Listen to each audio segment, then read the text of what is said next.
ಅಭಿಮಾನಿ ದೇವರಿಗೆ ಕನ್ನಡ ಕುಣಿತಾರೆ ನಮ್ಮ ಶಾಸ್ತ್ರ ನಮಸ್ಕಾರ.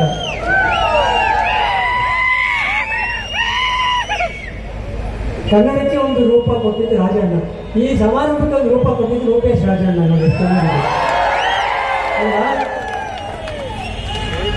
ನಾವು 25-30 ವರ್ಷದಿಂದ ಸುಮಾರು 100 ರಾಜ್ಯೋತ್ಸವ ನೋಡಿದ್ದೀನಿ, ಎಲ್ಲ ಫಂಕ್ಷನ್ ಮಾಡಿದ್ದೀನಿ. ಬಟ್ ಈ ಭಾಗದಲ್ಲಿ ಯಾವ ಕಾರ್ಯಕ್ರಮಕ್ಕೂ ಬಂದೇ ಇಲ್ಲ ನಾನು. ಇವತ್ತು ನನಗೆ ತುಂಬ ಹೆಮ್ಮೆ ಅನಿಸುತ್ತೆ, ಕನ್ನಡ ಎಲ್ಲ ಕಡೆ ಬದುಕಿದೆ ಅನಿಸುತ್ತೆ. ಯಾವುದೇ ಕಾರ್ಯಕ್ರಮದಲ್ಲಿ ಅಪ್ಪು ಬಗ್ಗೆ ಒಂದೆರಡು ಮಾತಾಡಲಿಲ್ಲ ಅಂದರೆ ಮನಸ್ಸು ತೃಪ್ತಿ ಆಗಲ್ಲ. ಈ ಭಾಗಕ್ಕೆ ಅವನು ಇಲ್ಲೊಂದು ಬರ್ಗರ್ ತಿನ್ನಕ್ಕೆ ಬರ್ತಿದ್ದ ಅವನು ಚಿಕ್ಕ ವಯಸ್ಸಲ್ಲಿ. ದಿನ ಬರೋನು, 2 ದಿನಕ್ಕೆ ಒಂದ್ಸಲ ಬರೋನು. ಇವತ್ತು ಇಲ್ಲಿ ಕಾರ್ಯಕ್ರಮ ಆಗ್ತಿದೆ ಅಂದರೆ ಅವನು ಇದ್ದಿದ್ರೆ ಎಷ್ಟು ಖುಷಿ ಪಡ್ತಿರೋದು. ಪವರ್ ಸ್ಟಾರ್ ಎಲ್ಲಿ ಹೋದ್ರು ಅಂತ ಎಲ್ಲರಿಗೂ ಒಂದು ಯೋಚನೆ ಆಗಿದೆ. ಸ್ಟಾರ್ ಮೇಲೆ ಹೋದ್ರು ಪವರ್ ಇಲ್ಲೇ ಇದ್ದಾರೆ. ಸ್ಟಾರ್ ಮಾತ್ರ ಮೇಲೋದ್ರು, ಅವ್ರನ್ನ ಪವರ್ ಸ್ಟಾರ್ ಮಾಡಿದ್ ನೀವು. ಪವರ್ ಇಲ್ಲೇ ಇದೆ. ಈ ಪವರ್ನ ನಾವು ಹೀಗೆ ಬಿಡ್ಕೊಂಡು ಉಪಯೋಗಿಸ್ಕೋಬೇಕು. ಯಾವ ಥರ ಉಪಯೋಗಿಸ್ಬೋದು ನಿಮ್ಮ ಹತ್ರ ಒಂದು ವಿಷಯ ಹಂಚ್ಕೊಳ್ತೀನಿ, ಕೇಳಿ, ಚೆನ್ನಾಗಿ ಕೇಳಿ. ನೋಡಿ, ಪ್ರತಿಯೊಬ್ಬ ಮನುಷ್ಯನಿಗೆ ಅವನ ಇವತ್ತೆಲ್ಲ ನಾಳೆ ಅವನ ಹೆಸರು ಕಡೆ 2 ತಾರೀಕು ಬರುತ್ತೆ. ನಾವು ಹುಟ್ಟಿದ ತಾರೀಕು, ನಾವು ಈ ಪ್ರಪಂಚದ ಹುಟ್ಟಿದ ತಾರೀಕು. ಹಾಗೆ ಅವನಿಗೂ ಬಂದಿದೆ. ಅವನು 12ನೇ ತಾರೀಕು 3ನೇ ತಿಂಗಳು 1975ರಲ್ಲಿ ಹುಟ್ಟುತ್ತಾನೆ. ಮತ್ತೆ ಅವನು 29ನೇ ತಾರೀಕು 10ನೇ ತಿಂಗಳು 2021 ನಮ್ಮನ್ನೆಲ್ಲ ಬಿಟ್ಟು ಹೋಗ್ತಾನೆ. ಎಲ್ಲೂ ಹೋಗಿಲ್ಲ, ಅವರ ಅಪ್ಪ ಅಮ್ಮನ ಜೊತೆ ಹೋಗಿದ್ದಾನೆ, ಒಳ್ಳೆ ಜಾಗಕ್ಕೆ ಹೋಗಿದ್ದಾನೆ. ಇದು ಎದುರಿರುತ್ತೆ. ಈ ಮಧ್ಯೆ ಒಂದು ಗೀಟ್ ಇರುತ್ತೆ, 2 ತಾರೀಕು ಮಧ್ಯೆ ಒಂದು ಗೀಟ್. ಈ ಗೀಟೆ ನಾವು ಬದುಕಂತ ದಿನಗಳು. ಇಲ್ಲಿ ಎಷ್ಟು ದಿನ ಬದುಕಲಿ ಅನ್ನೋದು ಇಂಪಾರ್ಟೆಂಟ್ ಅಲ್ಲ, ಹೇಗೆ ಬದುಕಲಿ ಅನ್ನೋದು ಅವ್ರು ತೋರಿಸ್ಬಿಟ್ಟು. ಈಗ ಅವರಿಷ್ಟೆಲ್ಲ ಪಿಕ್ಚರ್ ಮಾಡಿ ಕೊನೆ ಪಿಕ್ಚರ್ ಗಂಧದ ಗುಡಿ ಯಾಕೆ ಮಾಡಿದ್ರು ಅಂತ ಒಂದು ವಿಚಾರ ತಗೊಂಡು ಇದು ಬಹಳ ಮುಖ್ಯವಾದ ವಿಚಾರ. ನೋಡಿ, ನಾವು ನೀವೆಲ್ಲ ಸೇರ್ಕೊಂಡು ನಿಮ್ಮನ್ನು ನಾನು ಒಬ್ಬನಾಗಿ ಬರ್ತೀನಿ. ಇದು ನೋಡಿ, ಯಾಕೆ ಏನಕ್ಕೆ ಮಾಡಿದ ಆ ಸಿನಿಮಾವನ್ನು? ಈ ಕಾಡುಗಳನ್ನ ರಕ್ಷಣೆ ಮಾಡಿ, ಪ್ರಾಣಿಗಳನ್ನ ರಕ್ಷಣೆ ಮಾಡಿ, ನೀರಿನ ಜೋಪಾನ ಬಳಸಿ, ಇದನ್ನು ಹೇಳೋಕ್ಕೆ ಅವನು ಬಂದಿದ್ದ. ಇದಕ್ಕೆ 25 ಸಿನಿಮಾ ಮಾಡಿ ಈ ಸಿನಿಮಾ ಅವ್ರು ನಮ್ಗೆ ಹೇಳ್ಬಿಟ್ಟು ಹೋಗಿದ್ರು. ಇನ್ನು ನಾವೇನು ಮಾಡಬೇಕು? ಇನ್ನು ನಾವು ರೋಡ್ಗಳು ಕಟ್ತೀವಿ, ಅವ್ರು ಹೆಸರಿರ್ತೀವಿ, ಪ್ರಶಸ್ತಿಗಳು ಕೊಡ್ತೀವಿ. ಇದು ಯಾವುದು ಅವನನ್ನ ವಾಪಸ್ ತಂದುಕೊಡಲ್ಲ. ಇದು ಯಾವುದು ಅವನು ಇಷ್ಟಪಟ್ಟಿರಲಿಲ್ಲ. ಅವ್ನು ಇಷ್ಟಪಟ್ಟಿದ್ದ, ಅವ್ನು ಇದ್ದಾಗಲೇ ಹೇಳ್ಬಿಡೋನು. ಇದೆಲ್ಲ ಅವಾಗಲೇ ಮಾಡ್ಕೊಳ್ಳೋನು. ಅವನಲ್ಲಿ ನಾವು ಅವ್ರ ವಿಷಯನ ನಾವು ಮುಂದಕ್ಕೆ ತಗೊಂಡೋಗ್ಬೇಕು. ಹೇಗೆ ತಗೊಂಡೋಗ್ಬೇಕು? ಈಗ ನನ್ನ ಯಾಕೆ ದೇವ್ರು ಅಣ್ಣನಾಗಿ ಮಾಡಿದ? ಪುನೀತ್ ರಾಜ್ಕುಮಾರ್ ನನ್ನನ್ನು ಯಾಕೆ ಹಣ್ಣು ಮಾಡಿದೆ? ಎಷ್ಟೋ ಲಕ್ಷಾಂತರ ಜನ ಇದ್ದು ಏನೋ ಒಂದು ಕಾರಣಕ್ಕೆ ಮುಂದೆ ತಮ್ಮನ ಒಂದು ದಾರಿನ ಅಣ್ಣ ಹೋಗ್ತೇನೆ ಅಂತ ನಾನು ನನ್ನ ಇನ್ನಿಷ್ಟು ಕೆಲವು ಜೀವನ ನನ್ನ ತಮ್ಮನ ಥರ ಬದುಕಬೇಕು ಅಂತ ನೋಡಿ ಒಂದು ಬ್ಯಾಡ್ಜ್ ಹಾಕೊಂಡಿದ್ದೀನಿ. ಇಲ್ಲಿ ನಾನು ಅಪ್ಪು ಅಂತ ಅಂದರೆ ಇಲ್ಲಿ ನನ್ನ ಜೀವನದಲ್ಲಿ ಇನ್ನು ಕೆಲವು ವರ್ಷಗಳು ಅವನ ಥರ ಬದುಕಬೇಕು ಅಂತ ನಾನು ಸಂಕಲ್ಪ ಮಾಡಿದ್ದೀನಿ. ನೀವು ಹಾಗೆ ಬದುಕಬೇಕು. ನಮ್ಮ ಜೀವನದಲ್ಲಿ ಒಂದು 7 ದಿನ ಅವನ ಥರ ಬದುಕಬಾರ್ದಾ? ಅವಾಗ ಅವನಿಗೆ ಗೌರವ ಸಲ್ಲಿಸಬೇಕು. ಏನು ಮಾಡೋದು ಅಂತ ನಾವು ಏನು ಮಾಡಬೇಕು ನೋಡಿ. ಏನು ನಾವು ಸಹಾಯ ಅಂತ ದುಡ್ಡು ಸಹಾಯ ಮಾಡಬೇಕಾಗಿಲ್ಲ. ವಿದ್ಯಾದಾನ ಮಾಡ್ಬೋದು, ನೇತ್ರದಾನ ಮಾಡ್ತೀವಿ, ರಕ್ತದಾನ ಮಾಡ್ತೀವಿ, ಶ್ರಮದಾನ ಮಾಡ್ತೀವಿ. ಕೊನೆಗೆ ನಾವು ಬಳಸಂತ ಸಾಮಾನುಗಳನ್ನ ದಾನ ಮಾಡ್ಬೋದು. ಏನು ಮಾಡ್ಬೋದು ನೋಡಿ. 2ನೇ ಕ್ಲಾಸ್ ಹುಡುಗರು ಪಾಸಾಗಿ ಮುಂದಕ್ಕೆ ಹೋಗ್ತಾರೆ, ಆ ಪುಸ್ತಕ ಅಂಗಡಿಗೆ ಹಾಕ್ತಾರೆ. ಹಾಕಬೇಡಿ, 1ನೇ ಕ್ಲಾಸ್ ಬರೋ ಮಕ್ಕಳಿಗೆ ಕೊಡಿ. ನೀವು ಬಳಸಿರುವಂಥ ಪೆನ್ನು ಪೆನ್ಸಿಲ್ನ ಕೊಡಿ. ನಮ್ಮನ್ನ ನಾವೇ ಉಪಯೋಗಿಸೋಣ. ಕೆರೆಗೆ ಚೆಟ್ಟ ಅವನ್ನ. ಇದರಲ್ಲೇ ನೀವು ಅವ್ರಿಗೆ ಗೌರವ ಕೊಟ್ಟಂಗಾಗುತ್ತೆ. ನಾವು ಪುತ್ತಳಿ ಮಾಡೋದ್ರಿಂದ ಅಲ್ಲ, ಅವನು ಏನೋ ಹೇಳಕ್ಕೆ ಬಂದಿದ್ದ, ಹೇಳಕ್ಕಾಗಲಿಲ್ಲ. ಇದನ್ನ ನಾವು ನೀವು ಮುಂದಕ್ಕೆ ತಗೊಂಡೋಗೋಣ. ನಿಮ್ಮನ್ನು ಸೇರಿಸ್ಕೊಂಡು ನಾವೆಲ್ಲ ಈ ಥರ ಮಾಡ್ಕೊಂಡು ಹೋಗೋಣ. ನಾಳೆ ವಿದ್ಯೆಗೆ ಯಾರು ತೊಂದರೆ ಆಗಬಾರ್ದು. ಮಕ್ಕಳಿಗೆ ಸ್ಕೂಲ್ ಸಿಕ್ಕಿದ್ರೆ ಸಾಕಪ್ಪ, ಪುಸ್ತಕ ಸಿಗುತ್ತೆ, ನಮಗೆ ಸರಿಯಾಗಿ ಬ್ಯಾಗ್ ಸಿಗುತ್ತೆ. ನಾನು ಎಲ್ಲ ಕಡೆ ವೇದಿಕೆಗೆ ಹೋಗ್ತೀನಿ, ಹೂನಾರ ಹಾಕ್ಸ್ಕೊಳ್ಳೋದಿಲ್ಲ, ನಾನು ಶಾಲೆ ಹಾಕ್ಸ್ಕೊಳ್ಳೋದಿಲ್ಲ. ಅದ್ರ ಬದಲು 4-5 ಪುಸ್ತಕ ಕೊಡಿ, ತಗೊಂಡು ಹಳ್ಳಿ ಮಕ್ಕಳಿಗೆ ಕೊಡ್ತೀನಿ ಅಂತ ಹೇಳ್ತಾ ಇದ್ದೀನಿ. ಇದು ನಾನು ನನ್ನ ತಮ್ಮನಿಗೆ ಸರಿಸ ಒಂದು ಗೌರವ ಅಂತ ಅನ್ಕೋತೀನಿ. ನನ್ನ ದೇವ್ರ ಅಣ್ಣನಾಗಿ ಮಾಡಿದ್ದಕ್ಕೆ ಅಂತ ನಾನು ಅನ್ಕೋತೀನಿ. ಇವತ್ತು ಈ ಭಾಗದಲ್ಲಿ ನಿಮ್ಮ ಹತ್ರ ಹಂಚ್ಕೊಂಡ್ರೆ ನೀವು 10 ಜನಕ್ಕೆ ಹೇಳ್ತೀರಾ ಅಂತ ನಾನು ಬಂದಿದ್ದು. ನಿಮ್ಗೆ ಸಾಕು, ನಮಗೆ ನೀವು ಪ್ರೀತಿಯಿಂದ ಹೆಸರು ಕಟ್ಟಿದ್ದೀರಾ, ಅವನ ಅಭಿಮಾನಿಗಳ ತಂಡ ರಾಜ್ಯ ತುಂಬ ಇದೆ. ಇದನ್ನ ನನ್ನ ಮಕ್ಕಳನ್ನ ಕಾಪಾಡಿ, ನನ್ನ ಮಕ್ಕಳು ಸಿನಿಮಾ ನೋಡಿ ಅಂತ ನಾನು ಕೇಳ್ಕೊಂಡಿದ್ದೆ. ಅದು ಸ್ವಾರ್ಥ ಆಗುತ್ತೆ. ನನ್ನ ಮಕ್ಕಳು ಆ್ಯಕ್ಟ್ ಮಾಡ್ತಾರೆ, ಚೆನ್ನಾಗಿ ಮಾಡ್ತಾರೆ, ಅವ್ರು ನಿಮ್ಮನ್ನ ಗೆಲ್ತಾರೆ. ಬಟ್ ಈ ಅಭಿಮಾನಿಗಳನ್ನ ಕರ್ಕೊಂಡು ನಾವು ಇನ್ನೇನೋ ಮಾಡಬೇಕು ಅಂತ ನಮ್ಗೊಂದು ಆಸೆ ಇದೆ. ದಯವಿಟ್ಟು ಇಲ್ಲ ನನ್ನ ಒಬ್ಬರನ್ನ ಸೇರಿಸ್ಕೊಡಿ, ನಾವೆಲ್ಲರೂ ಮುಂದಕ್ಕೆ ಹೋಗೋಣ. ಈ ಅಭಿಮಾನಿ ದೇವರುಗಳು ಸುಮ್ಮನೆ ಕೊಟ್ಟಿಲ್ಲ ನಮಗೆ, ಏನೋ ಒಂದು ಮಾಡ್ತಾ ಈ ರಾಜ್ಯನ ಒಂದು ಮಾಡರ್ನ್ ಸ್ಟೇಟ್ ಆಗಿ ಮಾತ್ರ ಅಂತ ಕೊಟ್ಟಿದ್ದಾರೆ. ಇದನ್ನ ನಾವು ಮಾಡ್ಕೊಳ್ಳೋದ್ರೆ ಇನ್ನೊಬ್ಬ ಪುನೀತ್ ರಾಜ್ಕುಮಾರ್ ಬರೋದಿಲ್ಲ ನಮಗೆ. ನಾವು ಅವನ ಹೆಸರನ್ನ ಅವ್ನ ದಾರಿ ಹೋದ್ರೆ ಅವನು ಕೊಡೋದು ಗೌರವ ಆಗುತ್ತೆ. ನಿಮ್ಮ ಜೊತೆ ಬಂದ್ಮೇಲೆ ಅಪ್ಪದೊಂದು ಸಾಂಗ್ ನಾವು ನನ್ನ ಜೊತೆ ನೀವು ಹಾಡಿ.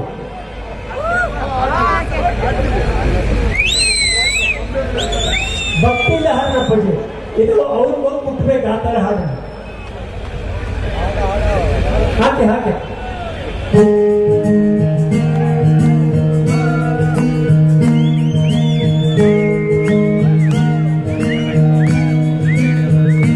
ಒಂದು ಹೇಳ್ತೈತಿ ಮತ್ತೆ ಹೇಳ್ತೈತಿ ನೀನೇ ರಾಜಕುಮಾರ.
ರಾಜಕುಮಾರ ಅಂತ ಅನ್ಕೊಂಡ್ ಬರ್ತಾರೆ. ಇವ್ರು ನೋಡು ನೀನೇ ರಾಜಕುಮಾರ ಅನ್ಕೊಂಡು ಹೋಗ್ತಾರೆ. ಎಷ್ಟು ಹೊಂದಾಣಿಕೆ ಇದೆ ನೋಡಿ. ಈ ಸಾಂಗಲ್ಲಿ ಯೋಗವು ಬರುವುದು, ಯೋಗ್ಯತೆ ಒಂದು ಉಳಿಯುವುದು ಕೊನೆಗೆ. ಯೋಗ ಏನು ಹೇಳಿ ಅಪ್ಪಗೆ, ಅವ್ರು ರಾಜ್ಕುಮಾರ್ ಮಗನ ಹುಟ್ಟಿದ ಯೋಗ. ಯೋಗ್ಯತೆ ಬಂದ್ಬಿಟ್ಟು ಅವ್ರು ಬೆಳೆಸ್ಕೊಂಡ್ರೆ ಹೆಸರೋದು. ಆ ಯೋಗ್ಯತೆನ ಬಿಟ್ಟೋಗಿದ್ದಾರೆ. ಇನ್ನು ಆ ಯೋಗ್ಯತೆನ ನಾವು ನೀವು ಮುಂದುವರಿಸ್ಕೊಂಡು ಹೋಗೋಣ. ನಾನೇನೋ ಇದು ಉಪದೇಶ ಮಾಡೋಕೆ ಬಂದಿಲ್ಲಪ್ಪ, ನಿಮ್ಮನ್ನು ನಾನು ಒಬ್ಬನಾಗಿ ಅಪ್ಪು ಆಸೆನ ಅವ್ರಿಗೆ ಗೌರವ ಕೊಟ್ಟು ಪೂರೈಸೋಣ ಅಂತ ಬಂದಿದ್ದೀನಿ. ನಮ್ಮ ಜೀವನದಲ್ಲಿ ಒಂದು 2 ದಿನ ಅವನ ಥರ ಬದುಕೋಣ. ನೋಡಿ ನಮ್ಮ ದೇಶ, ನಮ್ಮ ರಾಜ್ಯ ಹೇಗಾಗುತ್ತೆ ನೋಡಿ. ಕಟ್ಟೋಣ, ನಮ್ಮ ರಾಜ್ಯ ಕಟ್ಟೋಣ.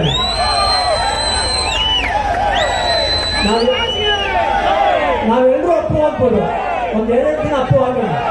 ನಾನಂತೂ ಡಿಸೈಡ್ ಮಾಡಬೇಕು, ನನ್ನ ಎಷ್ಟು ದಿನ ಇದೆ ಅಷ್ಟು ದಿನ ಅವನ ಥರನೇ ಬದುಕಬೇಕು. ಇಲ್ಲಾಂದ್ರೆ ಅವನ ಹಣ್ಣು ಬಿಟ್ಟಿದ್ದು ನಾನು ಬೇಕು ಅಂತ ಅನ್ಸುತ್ತೆ. ನಿಮ್ಮ ಪ್ರೀತಿ ವಿಶ್ವಾಸ ಹೀಗೆ ಇರಲಿ. ಅವನ ಆಸೆಗಳನ್ನ ನಾವು ಪೂರೈಸೋಣ. ನಿಮ್ಗೆಲ್ಲರಿಗೂ ಒಳ್ಳೇದು. ನಿಮ್ಗೆಲ್ಲ ನನ್ನ ಸಾಷ್ಟಾಂಗ ನಮಸ್ಕಾರ.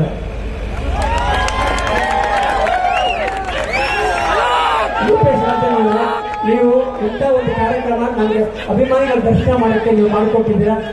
ನಾನು ನಿಮ್ಗೆ ಯಾವಾಗ ಚಿಲ್ಲೋಣಿ ಆಗಿರ್ತೀನಿ. ಎಲ್ಲರಿಗೂ ಒಳ್ಳೇದಾಗಲಿ, ದೇವರು ಒಳ್ಳೇದು ಮಾಡಿ. ಧನ್ಯವಾದಗಳು. ಈಗ